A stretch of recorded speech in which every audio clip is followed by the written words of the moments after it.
Kasi, alam niyo po, yung pagpunta niyo dito, may inihandang biyaya ang Diyos. Amen. Ganda ng ating inawit sa biyaya. No? At po tayo nabubuhay sa biyaya. Okay, patuloy po tayo sa ating series. No? Ang ating series ngayon po na to, The Grace That Transforms. Ang biyaya na nagbabago. Okay. So, ano po lang, minsan po akala kasi natin yung grace ay para lang po kasing simula. No? Parang just the beginning. Yung biyaya, para lang simula ng lahat. Para sa kaligtasan. Pero ang totoo, ang grace or biyaya ay hindi lang po pang entry, pang pasok, or parang pang journey, no? Paglalakbay, no? So hindi actually po, hindi lang pang entry, kundi sa journey of life. Kasama na, yan po yung lakbayin natin bilang mananampalataya. Natagpuan ka ng biyaya, at sa biyayang ito, dito tayo naglalakbay, lumalakad sa mundong ibabaw. Amen? So, hindi lang po lang pang-alis ng dilim ng kahapon ng biyaya, kundi pangtawag papunta sa ating pong destiny. Alam po ba lahat tayo ay may destinasyon? So, ito pong lakbayin na to, may katapusan. May patutunguhan. So, hindi po sayang ang bawat hakbang na gagawin natin sa ating kung natagpuang biyaya na ito. Kasi may patutunguhan tayo. Parang wala po. Amen. May dumadaan kasi makakaganda mo. Diba?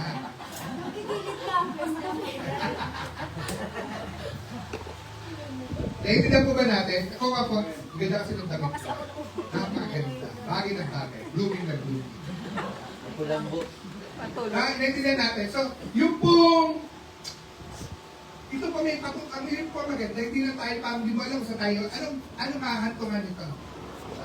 Saan tayo dadalhin ng 20 pesos? Pero kung ang biyaya ko ay may kahantungan tayo sa biyaya. So, ang tanong po natin ngayon, kung tatawagin ka ni Jesus sa pangalan mo ngayon, God is calling you by your name, ano ang babaguhin niya sa direksyon ng buhay mo? So that's the thoughts to ponder. Habang tayo nakikinig ng mensahe, yan ang pipilitin natin masagot. No? So, kasi po, ngayong araw na to, titingnan natin ang kwento po ni Mary Magdalene. Yes.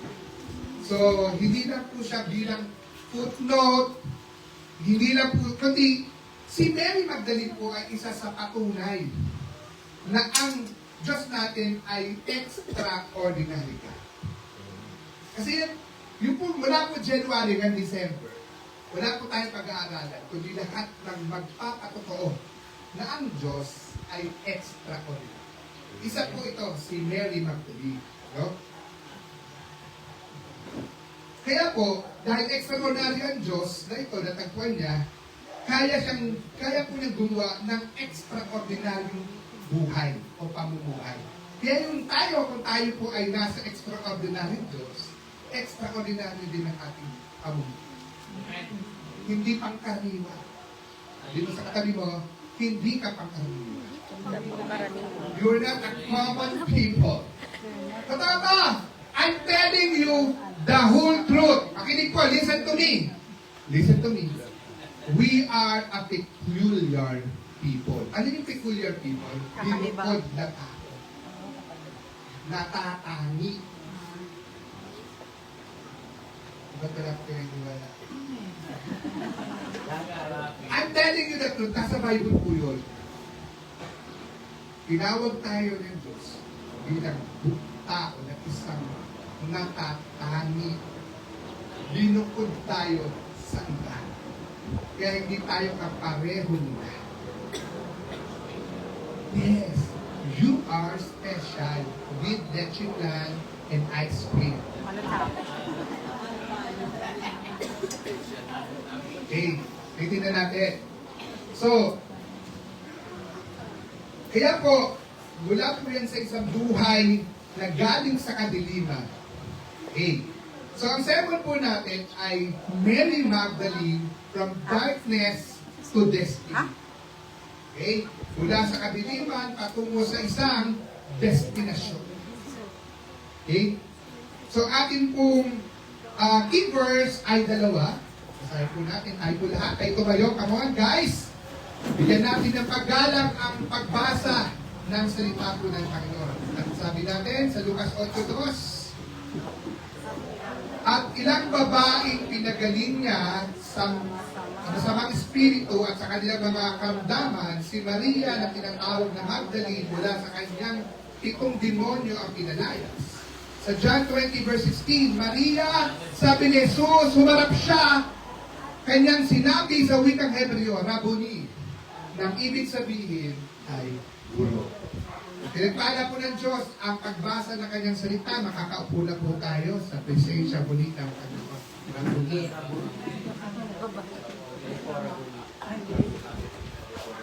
Okay na po.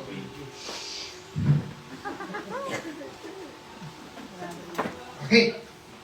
Sige po, kikilalanin po natin ang kwento po ni Mary Magdalene.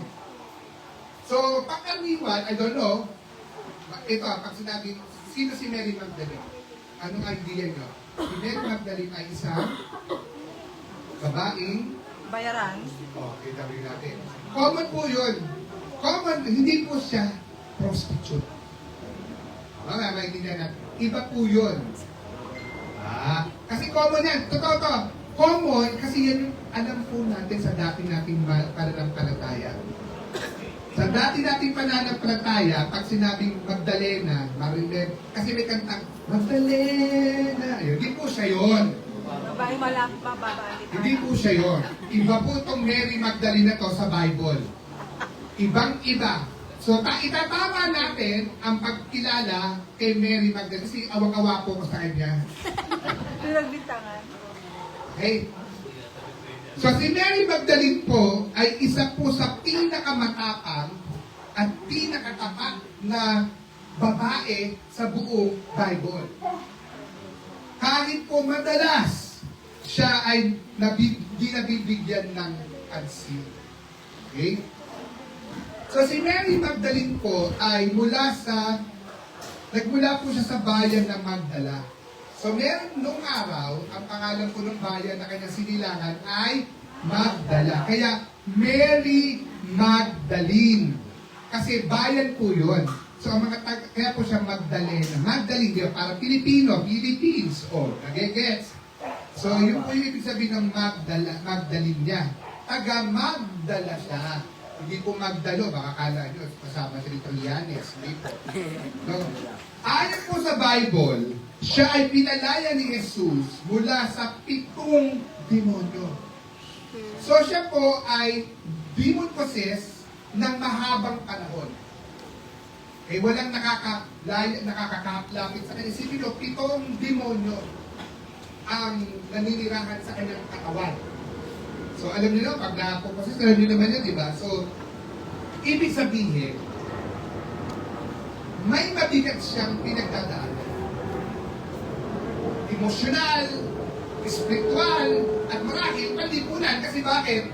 Hindi, siyempre, kinatatakutan, nilalayuan, wala kang makakalapit sa kanya, kahit siguro nanay, tatay, kapatid. So, malamang, kung nung panahon na yun, baka nakakadena pa. Kasi siyempre, takot hindi alam anong gagawin. Remember, nung panahon na yun, walang doktor, walang teknolohiya, walang kaalaman ng tao. Can you follow? Can you follow? Amen. So, during that time, dahil payak ang kaisipan, maliit ang knowledge, possible yan, nakakulong. Ano ko lang po opinion ko lang po to, wala po sa Bible. Pero, ganun ko lang po siya ini-imagine. Possible yun. Diba? Kasi, sipin nyo nga, di ba, pagka payak ang kaisipan ng tao, lalo pag nakatira kayo sa mga hindi educated, di ba? Kung ano mga hindi, baka ano yan? Ako, alam mo, baka tingin ko, ganito, di ba? So, nahuhusgahan siya ng lipunan. Yes, condemned na. Kinundi na siya, hinatulan. Nakuha niyo po, you get the point. So, in her entire life, ganito ang buhay niya. Pero, subalit dapat pa. Ngunit, nang makilala niya si Jesus, nagbago ang kanyang direksyon ng buhay niya.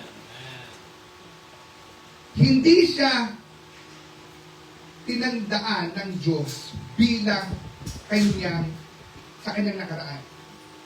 Remember, so sa kanyang nakaraan, hindi siya doon hindi siya minarkahan ng Diyos na nakaraan niya. Kundi, dahil sa kanyang pananampalataya, doon siya natandaan ng Panginoon. So si Magdalena, tapat po siya na tagasunod. So matapos po kasi siyang gumaling, so napalaya ni Jesus. Okay? Pagkatapos siyang palayain ng Panginoon dun sa 7 demonyo na to, nabalik ang kanyang pagkatao. Yung kanyang senses, naging normal siyang tao. Okay? Kaya po, dahil gumaling siya at nakitagpuan niya si Jesus ang nagpagaling sa kanya, ang nag-decision agad si Maria na sumunod kay Jesus. Amen. Hindi na siya nagpatumpik-tumpik. Mag-iisip, teka, Lord, teka lang ha, wait lang. Mag-enjoy muna ako, so tanpi, magaling na ako. Saka na ako ba? No! Right there and there, she decided to follow Jesus. Hindi bilang tagapakinig. Marami kasi nagdidesisyon, susunod, pero hanggang upo-upo na. Ay, ito po siya. Pastor, teka lang, sandali. Wait lang, parang ako na yan. Parang ako na yan ha. Parang, di ba? Nag-gets natin, parang ako na yung topic, Pastor. Wait lang. Kasi hindi po siya nagdesisyon, hindi na masusunod na tagapakinig lang, kundi bilang tagapaglingkod. Okay? Kasama niya, yung mga bilang po siya, may kasama pa siyang ibang mga babae na tumutulong sa ministeryo ni Jesus. Isipin nyo si Jesus na to. Si Jesus na to. May tumutulong sa kanya. May tumutulong sa kanyang gawa. Salamat po sa isa. 2, 3, 4, 5, 6. Amen? Can you say amen to that? Amen! No? Nakita natin. No? So, at hindi lang po yung nagtumutulong. Ginagamit pa. Lord, gabayan niyo po ako. Ginagamit pa yung kanilang sariling kabuhayan.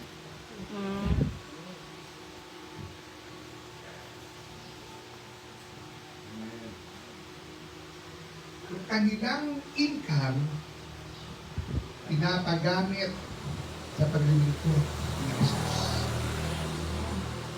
Hindi po ako may sabi, sorry po. Bible po. Amen.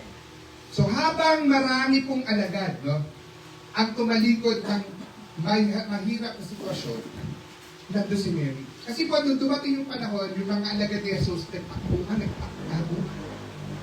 Kasi nung pinako si Jesus, namatay. Yung mga 12 alagad na kanya-kanyang pako. Si Maria, lumantay. Pumupunta sa bibig niya.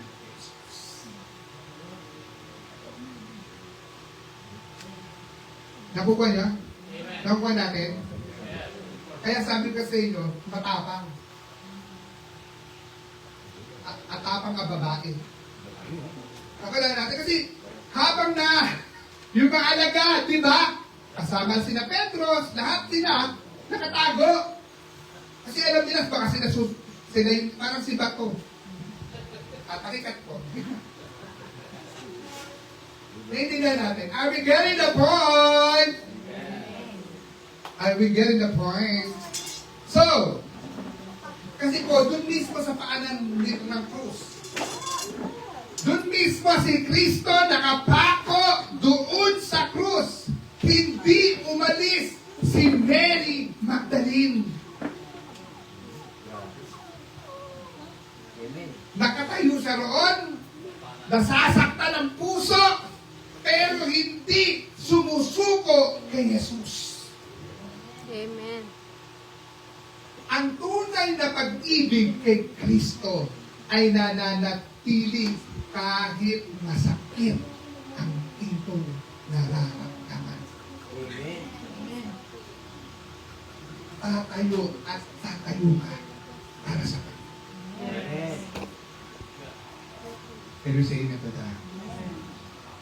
Ang siya rin po, dahil po sa kanyang katapatan, sipin nyo, mula sa pagiging madilim na buhay, siya ang unang nakasaksi ng muling pagkabuhay ni Jesus.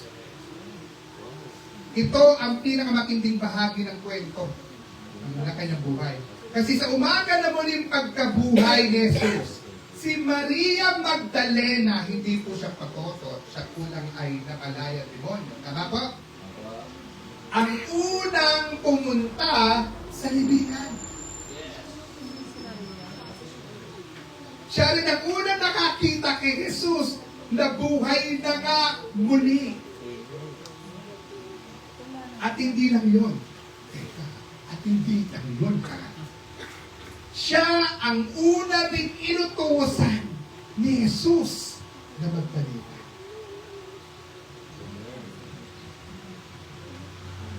Diba? Magawa natin. Kaya ako, sabi niya pa rin sa kanya, di ba?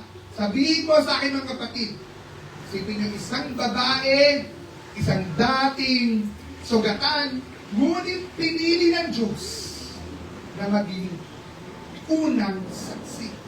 Kaya po yung mga saksi ngayon na saksi. Tapos ako yun, dapat sila po yung huli. Ako na po naging saksi. Si Magdalena. Saksi! O. Dahil ang dapat na, kulang ako kay Mike. No? No? Nang siya po, saksi na ano, ng pinakang mahalagang balita sa kasaysayan ng buong mundo. Wow! Diba? Ano yung aral makikita natin dito? Hindi hadlang ang madilim na nakarian natin. Excuse me?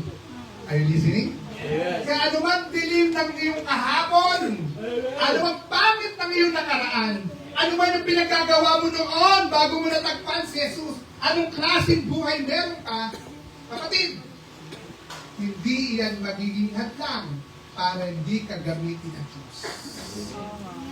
Yes.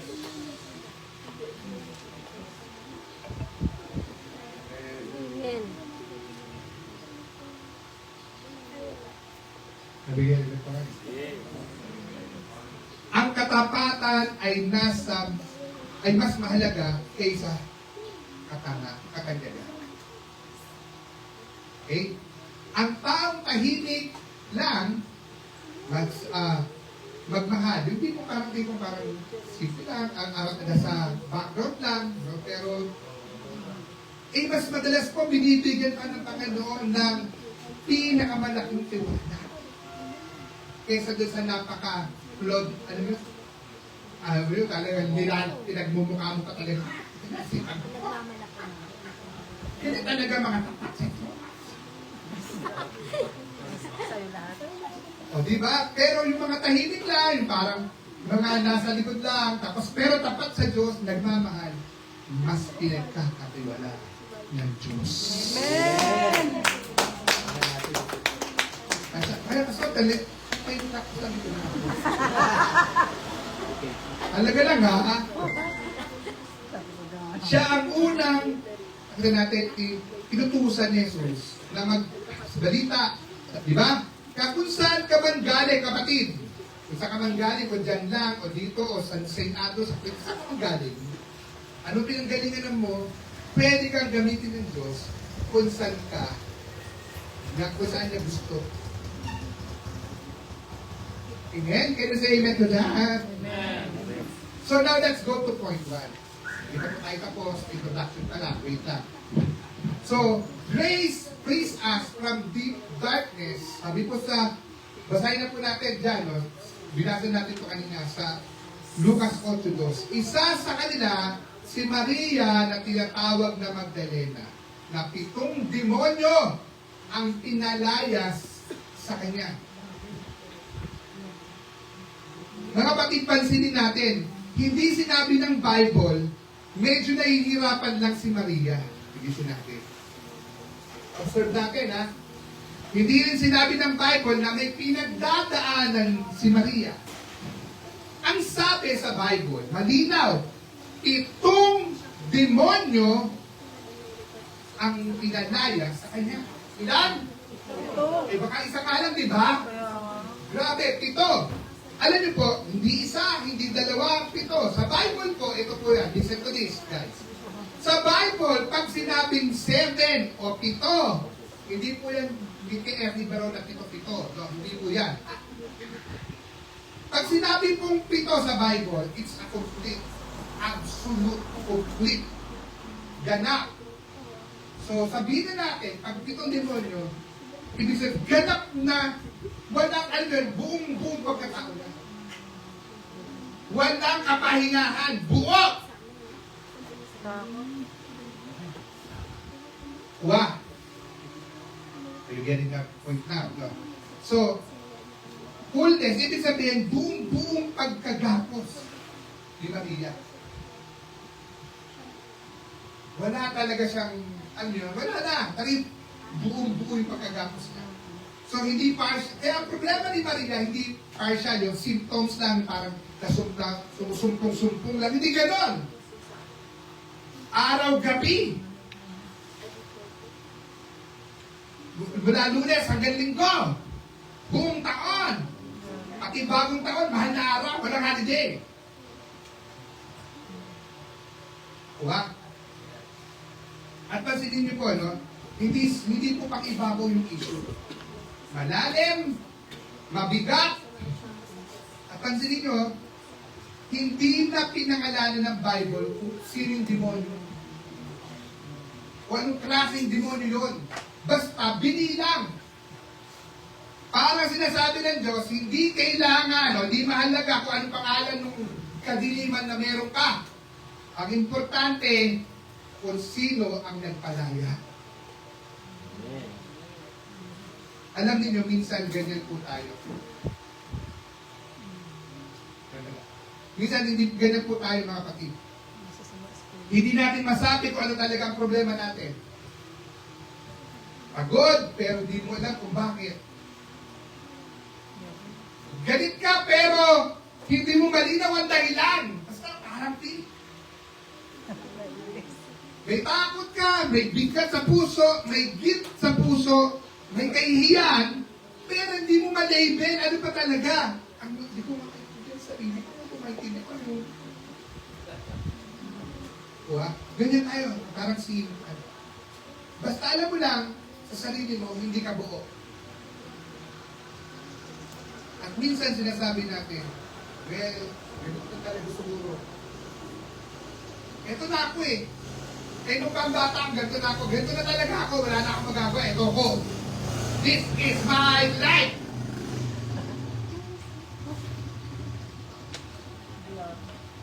Okay? Matagal na ako. Wala na siguro akong pag-asa. Ganito na, hindi na mababago. Pero church, ito po tandaan natin. Hindi yan ang huling salita. That's not the final answer. Pakinggan nyo. Hindi nakipag-debate si Jesus dun sa 7 demonyo. Hindi na siya pag-usap-usap pa, parang, sige na, baka sumunod ito. Walang ganon-ganon. Hindi siya nakipag-negotiate. Hindi niya tanong kung gano'n ka nakatagal dyan. Tanda natin, isang salita lang. In just one word. Inalaya si Maria. Amen. Sa utos ni Jesus, umalis. Yan ang kapangyarihan ng biyaya. Hindi mo kailangan ayusin ang sarili mo muna bago ka lapitan ni Jesus. Listen to this church. Hindi mo na kailangan maging mabait muna na bata bago ka bigyan ng regalo. Hindi mo na kailangan muna magpagod siya sa Diyos bago ka bigyan ng pagpapala.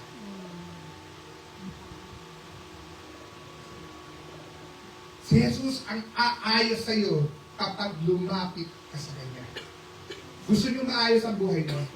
Kung gusto niyo pong maayos ang buhay niyo, gusto niyo umayos ang pamilya niyo, gusto niyo umayos ang inyong mga negosyo, ang kalusugan mo, Amen. lumapit ka na kay Jesus. Siya ang aayos niya sa iyo. Amen. Alam niyo po, parang cellphone ang buhay natin minsan. Napakadaming apps na bukas, sabay-sabay. Ano yun, di ba? Parang minsan lagi kami hindi nagreklamo. Ba't ganito? Ang bagal naman ng iPhone mo. Kasi di gawin mo yung iPhone pinuha sa kanya. Ma-check ko, ang dami. Paano di ka alam niyo po yung di ba, yung cellphone, pag binuksan niyo isang app, akala niyo, ando po siya sa likod. Pag sabay-sabay yun, syempre, mabagal yung memory mo, mabagal talaga siya. Yes. Naintindihan natin. Kapag tayo din, sabay-sabay bukas ang apps natin. Andiyan yung trauma apps, unforgiveness apps, addiction apps, insecurity apps, comparison apps, bukas pa rin yung secret sin apps. Kaya ang bagay na buhay natin. Are we getting the point? Bukas lahat yan sa isipan mo, gumagana lahat sabay-sabay. Kaya ang bagal-bagal. Para isip mo, ba't ganito? Ang bagal naman ng ating progreso. Kada ko matapat ang Diyos. Kabigyan na po. Yes. Ang bilis malobak ang buhay natin. Na konting pressure, nagahang na tayo. Hindi na natin alam anong gagawin. Pero, pagdating ni Jesus, hindi lang niya po sinabi, aayusin ko ang settings mo. O sige, parang ayusin mo yung settings mo. Hindi niya sasabihin, kung ayusin mo na yung mga settings mo, gagawin ni Jesus sa buhay mo, aalisin niya yung virus para maging bago ka. Amen.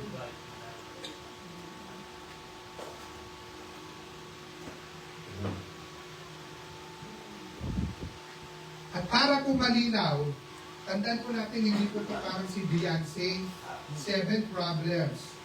Hindi rin to 7 red flags. 7 demonyo yun, tandaan natin. Ibang level, pero kahit ganon, hindi pa rin kaya ang dilim at kapangyarihan ni Jesus. Church, pakinggan nyo to. Ang grace ng Diyos ay hindi lang po pang-forgive ng kasalanan. Ito ay nagpapalaya ng buo nating pagkatao. Hindi lang tinatanggal ni Jesus ang demonyo ni Maria. Hindi lang tinatanggal ang demonyo kay Maria. Ibinalik niya ang dignidad niya. So from possessed to a person. From broken to a beloved. From darkness to light. Anong dilim na matagal mo nang dinadala? Yung sinasabi mo, okay lang po. Okay lang po ako, Pastor. Pero sa loob mo, hindi talaga okay. Good news. Good news. Kung pinalaya ni Jesus si Maria Magdalena, kaya ka rin niyang palayanin. Amen. Ganyan din po ako. Akala ko, I feel like okay na Pastor. So I just want to be authentic and honest with you. Noon, napapastor, maharap, sipa, mukhang mainit. But the reality, ang dami kong bagay na ginagawa na hindi ko.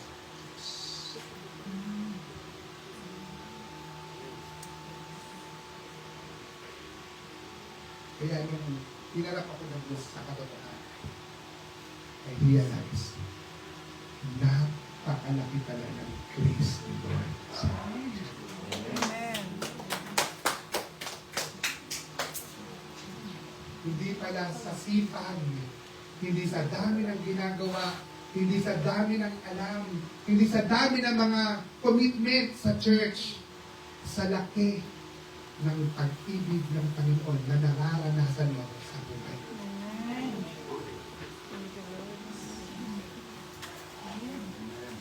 Amen? Amen. Kaya ko po pinipreach sa inyo. Kasi ito ko na. Kaya ang lakas na loob kong ipangarap kasi naranasan ko. At naintindihan ko kung anong ibig sabihin ng pinaya. Kaya po ako narito ngayon.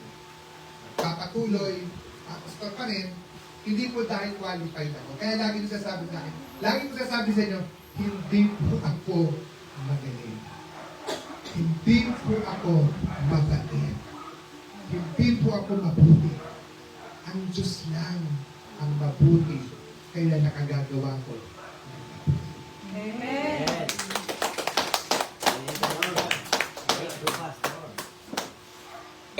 Umakapit lang po ako sa biyaya ng Diyos.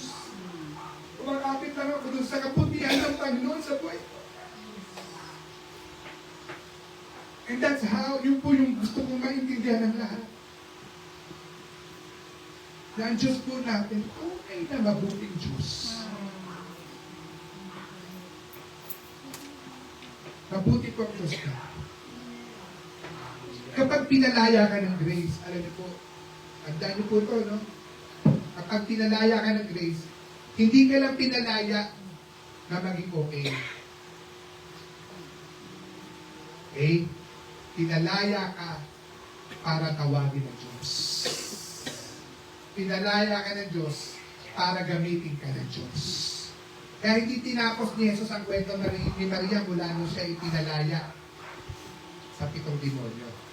Doon pa lang nagsimula ang magandang kwento ng buhay niya. Amen. Point 2, grace invites us into a new relationship. Sabi po sa Lucas 8:1 ganito. Ito, medyo, babasahin ko na lang po kasi mahaba. Okay, babasahin ko pala. 8:1-3 tayo. Pagkatapos nito, nilibot ni Jesus ang mga bayan at ngayon sa paligid. Nangangaral siya at nagtuturo ng magandang balita tungkol sa kaharian ng Diyos. Kasama niya ang 12 at ilang babaeng pinagaling niya na masamang espiritu at sa kanilang mga karamdaman. Si Maria na tinatawag na Magdalena, nga po mula sa kanyang 7 demonyo pinalayas, si Juana, nakaasawa ni Cusa, nakatiwala ni Herodes, si Susana, at marami pang iba. Tinutustusan ng mga ito mula sa sarili nilang ari-arian. Hindi po ako may sabi. Ang mga pangangailangan ni Jesus na kanyang mga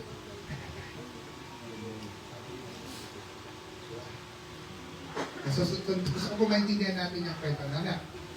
Pagkatapos palayain si Maria Magdalena, hindi siya iniwanan ni Jesus. Hindi sinabi ni Jesus, okay na. Sorry, dito pala. Naintindihan natin. So, hindi po siya iniwan. Hindi na sinabi ni Jesus, okay ka na, Maria. Good luck sa buhay mo. Ingat ka. May mga naman. Hindi ko kailangan.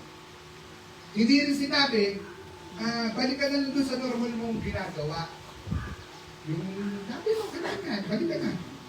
Ang ginawa po ni Jesus, isinama si Maria sa kanyang misyon. So from deliverance mula sa pagpakalaya, naging disciple si Maria. Mula sa paggaling, nagkagaroon siya ng relationship with Jesus Christ. Ito ang mahalagang katotohanan tungkol po sa grace. ang grace ay hindi lang po nag-aalis sa atin ng kadena na meron tayong nakagapos noon. Ang grace ang nagbubukas sa atin ng relationship sa Diyos at sa kapwa mananampalataya. Hindi lang tinanggal ni Jesus ang demonyo kay Maria. Binigyan siya ng isang lugar na kung saan siya po, sa kanyang paglalakbay. Kaya mula sa dating ganyan siya, naging kasama siya sa lakad ni Jesus. Okay? Naintindihan po ba natin ito, mga kapatid? Are you following? Wait lang. Wait.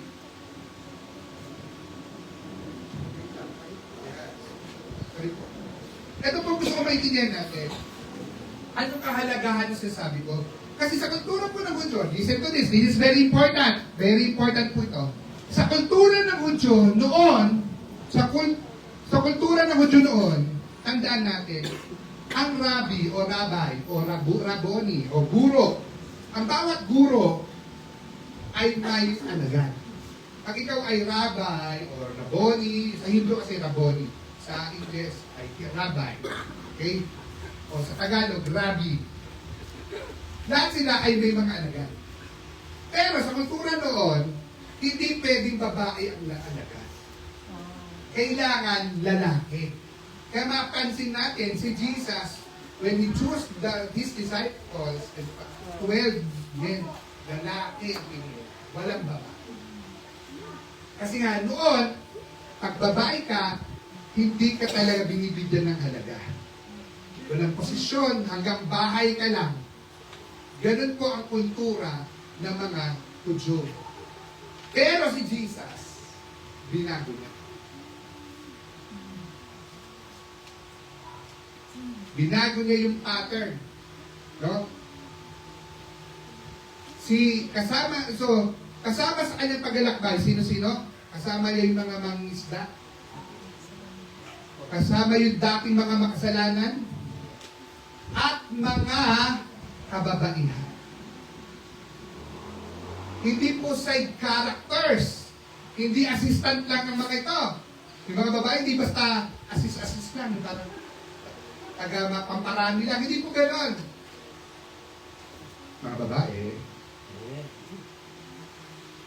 naintindihan natin? Sila po ay tunay na disciples. Church, ito ang tinatawag natin yung extraordinary grace. Isipin natin tayo. Isinari tayo bilang anak. Amen. Pansinin nyo guys, no? Sabi ko sa Lucas 8, no? Hindi lang sila kasama. May ambag pa sila.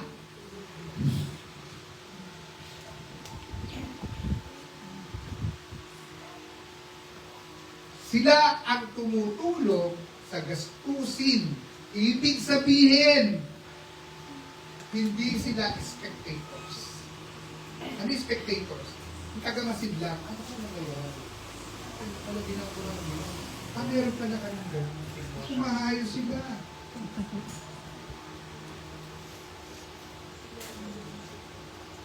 Hindi sila audience. Ano po? Partner sila sa misyon ni Kristo. Katuwang, kaagapay, kabalikan, kapamilya, kapatid, katropa, kapuso.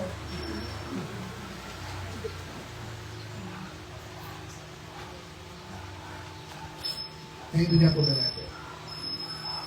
Kapag binago ka ng grace, hindi ka lang po tumatanggap.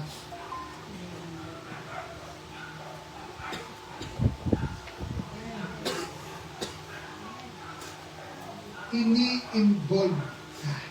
Kaya po mga kapatid, dito sa church natin, kailangan bawat isa may involvement. Wala na po nag-amen. Amen? So, bawat isa matanda, bata, kabataan, kahit ano pang edad mo, ano pang kakayanan mo, kailangan may Participation. involvement. May gagampanan papel para sa Diyos. Alam nyo, mga kapatid, may mga taong ganitong mindset. Pastor! Pupusin na po muna ako. Hindi po taga dito pang babagatik ko. Makari pong naging kapareho lamang. Pastor! Pag okay na po ako, saka na po ako babalik sa church. Pastor, susunod ako sa Lord kapag wala na akong bisyo. Siguro, Pastor, mag-outreach ko, magtitiporti ako, pag maayos na yung pamilya ko. Pag hindi na ako ganito, pero pag hindi ako nakakatawa. Ang church ay hindi po showroom ng mga perfect people. Hindi ito displayan na magandang buhay na walang kasalanan, na napaka-maayos. Hindi po. Itong church po natin ay talyer para ayusin ang bawat buhay. Amen. Kaya kung meron ka pang dapat ayusin, welcome to the Church of Jesus Christ. Amen. You are on the right place. Pa. Kaya mo isa. Copy? Yes. Are we get the point? Yes.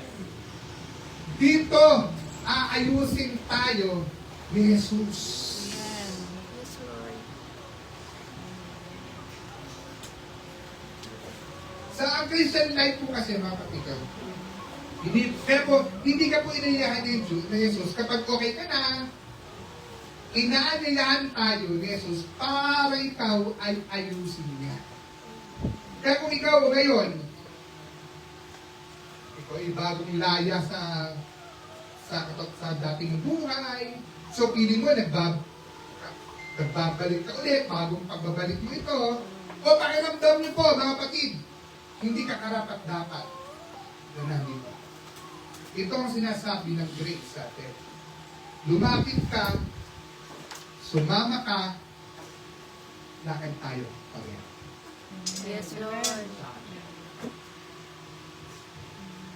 Ang Christian life po kasi ay hindi po parang taxi. Napagpapara ka, driver, pakihatid nga po ako. Tapos bahala na po ako pagbaba ko. Iwanan na ako. Hindi po gano'n. Di ba gano'n na taxi? Pakihatid nga po ako doon. Tapos bahala na ako doon pag nandun na. Ang Christian life ay isa po siyang road trip. Sama-sama tayo sa lakbay. Yes. May ups, may downs, may learnings, may pagbabago.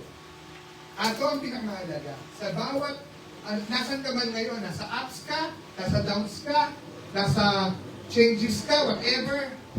Saan ka man nandyan? Sa kasama mo si Jesus. Amen.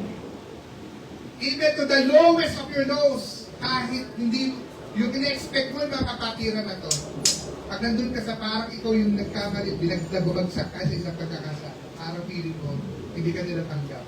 Huwag ka po mag-alala. Kasama mo po ang Panginoon Jesus. Amen. Kahit hindi ka samahan ng mga dati mong kakolab, magpatuloy ka. Totoo to, mangyayari po ito. Yes. Kung minsan, akala mo kung sino pa yung kakolab mo nung ikaw bumagsak. Baka dati ko matinutulungan niya, dati nga ako, baka nagkaroon sa kanya. Kahit dumating po kayo sa kwento, totoo, dumating man kayo sa panahon na yan, hindi ka iiwanan ni Jesus. Amen. Kaya mga kapatid, sabi ko sa inyo, kahit magkalimutan tayo, wag lang si Jesus ang kalimutan mo. Amen. Yes. Pero church, ito po ang susunod na tanong. Kapag kasama na si Jesus sa paglalakbay, kapag may relasyon ka na sa Kanya, kapag tinanggap ka na niya, sino ka ngayon? At dito po papasok ang susunod na ginawa ni Grace. At kapag nasa relasyon po kayo kay Jesus, may susunod na hakbang ang Grace. Hindi lang ito binabago ang direksyon natin, binabago rin po ang pagkakilala natin. Kaya po, Grace redefines our identity. Binibigyan ng bagong kahulugan ang iyong pagkatao. Amen. Sabi po sa John, mahaba po yan no? Pero pinaklik ko na lang para mabilis po tayo, baka buti po na alauna. Nakatayo si Maria sa labas ng libingan na tumiyak. Akala niya ang hardinero ang kausap niya. Sinabi ni Jesus sa kanya, Maria, lumingon siya at nagsabi sa wikang Hebreo, Rabuni. Nang ibig sabihin, guro. Kapatid, tandaan ito. Si Maria Magdalena, tandaan natin na tinalaya. Diba? Tinalaya na, sumunod na. Naglalakbay na siya kasama ni Jesus. Pero sa John 20, malinaw, umiiyak siya. Diba? Sa mga natututunan mag-observe. Observe natin. Umiiyak? Bakit umiiyak? Pinalaya na yan Kasama na nga si Jesus naglilingkod na nga siya, ambag na nga siya Ang laki ng opening niya. Umiiyak pa rin. Yes. Bakit? Kasi akala po niya tapos na ang lahat. Kasi ito, pagpunta niya, kasi everyday dumadalaw si Maria. Habang si Jesus, 3 days, di ba? Nandun sa libingan, everyday pinupuntahan niya para matiyak nandun. On the 3rd day, walang laman. Yung tomb. Yung nicho. Bukas, walang laman. Nasaan na? Yung Panginoon ko? Nasaan na yung tagapagligtas ko? Nasaan na? Ganun talaga yung feeling niya. Kaya umiyak siya. Yung pag-asa niya, nawala. Yung, alam niyo, parang nabaliwala ba lahat ang offering ko? Nawala na ba lahat ang paglilingkod ko? Kasi pinaasahan ko yun. Si Jesus na nga lang, nawala pa. Are you getting the point? Kaya umiyak siya. That's the meaning. Ang Visayas na sinusundan niya, patay na. Ang pag-asa, pinakahawakan niya, parang nawala. Church, minsan, ganito rin ang piling niya. Yung may pananampalataya ka, may church ka, active ka, may collab ka, may team party ka pa. Nag-active ka pa ng midweek service, ng mga dami-dami, ano pa, SOP, diba? May ministry pa ako, ang patagalin niya. Pero, may sandali sa buhay natin, mapapatanong pa rin, Lord, nasan po kayo? Bakit po parang wala kayo sa buhay ko? Lord, bakit po parang wala ka? Pansinin ito mga kapatid. Si Maria, umiiyak, pero kaharap niya, si Jesus. Okay na? Umiiyak si Maria. Ang dami niyang worries, ang dami niyang umiisip na isa-isip. Wala na pala tayo. Pero di niya alam, ang kaharap niya, si Jesus na. Nakuha natin? Yes.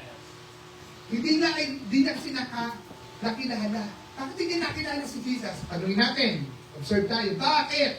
Kasi po, kapag pupuno tayo ng lungkot, pag nag-uumapaw sa atin ang atak, alalahanin, hindi na natin na-recognize ang presensya ng Diyos.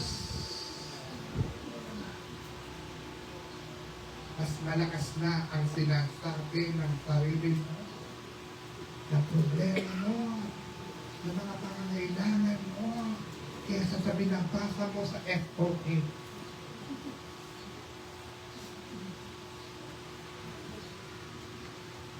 Ako kapatid, Tapos ito na ha, hindi nag-sermon si Jesus. Hindi nag-explain ng theology, kaya po ako nag-explain. Saan sama? Hindi ganun. Ano, hindi sinabi, Maria, ako to! Resurrected na ako. Hindi sinabi ni Jesus.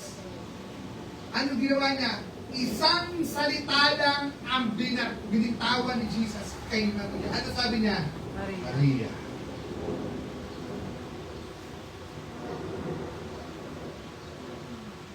Walang explanation. Ang sabi lang niya, Maria. At biglang nagbago ang lahat. Sa isang salita, nagbago. Church, pakinggan nito. Kapag tinawag ka sa pangalan mo, pag tinawag ka nito sa pangalan mo, nagigising ang tunay mong identity.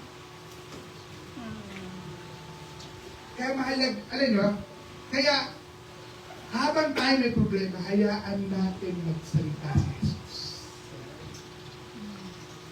Paalala niya kung sino ka sa kanya. Amen? Tandaan natin, no? Hindi sinabi ni Jesus, di ba Maria, ikaw yung dating sinapian. Hindi sinabi ni Jesus, ikaw yung babaeng may madilim na nakaraan. Ikaw yung broken. Tinawag siya sa pangalan. Ibig sabihin, hindi ka kilala ng Diyos sa iyong kasalanan. Hindi ka kilala ng Diyos dun sa trauma mo ng nakaraan. Hindi ka kilala ng Diyos sa kahapon mo. Kilala ka niya sa pangalan mo. Amen. Parang roll call sa klase. Kapag narinig mong pangalan mo, alam mo, present ka, kasama ka, may lugar ka. Amen. Ganito ang grace. Hindi ka tinatawag na, uy, ikaw dyan! Oy, ikaw, tama, ikaw. Tinawag ka niya ng personal. Church! Baka kailangan mo rin marinig ito ngayon. Hindi ka lang bunga ng problema. Hindi ka produkto ng pagkakamali. Hindi ka rin resulta ng nakaraan, mga kapatid. Sa biyaya ng Diyos, ikaw ay minamahal. Amen. Ikaw ay tinatawag. Binibigyan ng bagong pangalan. Amen. Sa Biblia, kapag tinawag ng Diyos ang pangalan ng isang tao, si Abraham, si Samuel, si Maria, ang kasunod po nun, lahat yan kasunod ano, may bagong yugto. Amen. Kapag tinawag ka ng Diyos sa pangalan mo, binibigyan ka ng bagong series ng buhay mo. Amen. Amen? May bagong storya, may bagong version, may bagong kwento. Ang grace, hindi lang po siya nagpapatawad. Binibigyan po tayo ng bagong pagkakilala. Kapag tinawag ka ng Panginoon, no? Kapag tinawag ka ni Jesus sa pangalan mo, nagigising ang kulay ng identity. Ibig sabihin, hindi ka kilala ng Diyos ang kasalanan mo. Sa trauma mo, kahapon mo, kilala ka ng Diyos sa pangalan mo. Kaya meron pong identity shift. May paglipat ng pagkakilanlan. So mula sa babaeng sinapian, naging unang saksi ng muling pagkabuhay. Mula doon sa babaeng nagkakahiya, nagkaroon ng karangalan. Mula sa babaeng luhaan, nagkaroon ng layunin. Iyan ang ginagawa ng Diyos. Ng grace. Amen. Kapag binago ka ng grace, ang identity mo, hindi ka na pwedeng manahimik. Dahil ang taong tinawag sa pangalan, ay tinatawag din magsabi. Amen. Kaya hindi tayo pwedeng basta lang. Ikaw magiti, basta ako, bilaro ng Diyos. No? Gagamitin ka para tagapagsabi ng kwento ng buhay ng landas. Amen. Kaya the grace sends us on mission. Sabi ko rito, sa Sinabi ni Jesus, huwag mo akong hawakan sapagkat hindi pa ako nakakapunta sa Ama. Sa halip, pumunta ka sa aking mga kapatid, sabihin mo sa kanila, naakit ako sa aking Ama, dahil Ama, sa aking Diyos, na yung Diyos. Sa verse 17, sabi ni Jesus, verse 18, kaya si Maria Magdalena ay pumunta sa mga alagad at binalita sa kanila, nakita ko ang Panginoon! At sinabi rin niya sa kanila ang mga sinabi sa kanyang Jesus. Kaya kapag po ang grace, mga kapatid, no? Tandaan po natin. Mabilis po yung pangyayari. Tinawag siya sa pangalan niya, nagbalik sa kanyang identity. Hindi po natapos ang movement. May assignment agad si Maria. Ano assignment niya? Pumunta at sabihin. Kapag ang grace, ang tunay, pag po yung grace na natagpuan mo ay totoo, may galaw. Ito ang katotohanan tungkol ko sa grace. So ang grace, hindi lang po personal healing yan ako. Ito ay para sa personal sending. Kaya tayo ang inaasahan ng Diyos na magsabi sa kapitbahay, sa kapatid, sa pamilya, sino man sa paligid. Ito ay, kaya po tayo, hindi ka po pinalaya para gumaan ang loob mo. Pinalaya ka para maipasa natin yung mensahe. Amen. Kaya po yung PCS, hindi po lang yan basta inisip ng pastor. Yan po ay inaasahan ng Diyos sa atin. Iingat po ba natin ito? Balikan po natin yung kultura noon. Sa kote ng Hudyo, hindi po tinatanggap yung patotoo ng mga babae. Kapag babae ang nagpapatotoo, hindi credible. Pero sa pinakamahalagang mensahe ng kasaysayan na buhay na si Jesus, sino ang pinili ng Diyos bilang unang tagapagbalita at magpapatotoo? Sino? Maria. Isang babae, si Maria Magdalena. Church, hindi po aksidente ito. Ito ay teolohiya ng misyon. Kapag ang Diyos ang nagsugo, hindi gender, hindi rin background, hindi reputasyon ang basihan para ma-qualify tayo. Kundi grace. Amen.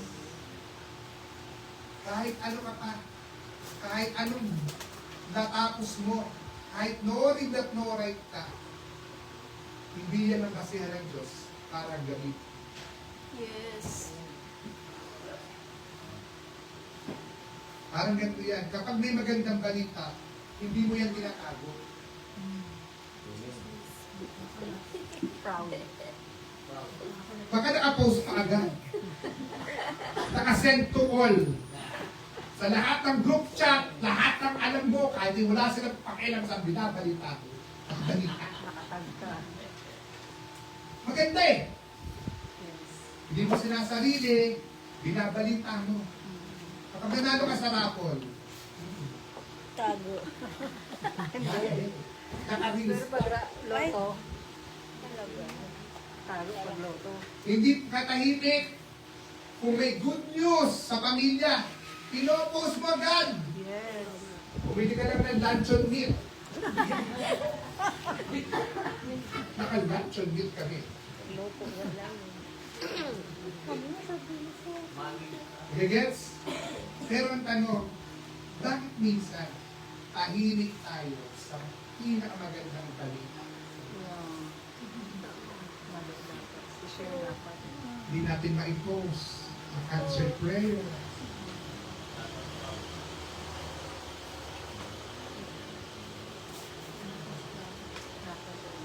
Hindi sinabi ni Maria, Lord, next Sunday na lang, si may trauma. Hindi rin niya sinabi, Lord, wala po akong Bible training, hindi pa po ako mati ng midweek insights ni Pastor. Ano ginawa niya? Umayo siya. Umalis siya. Pansinin niyo, sinabi ni Maria, nakita ko.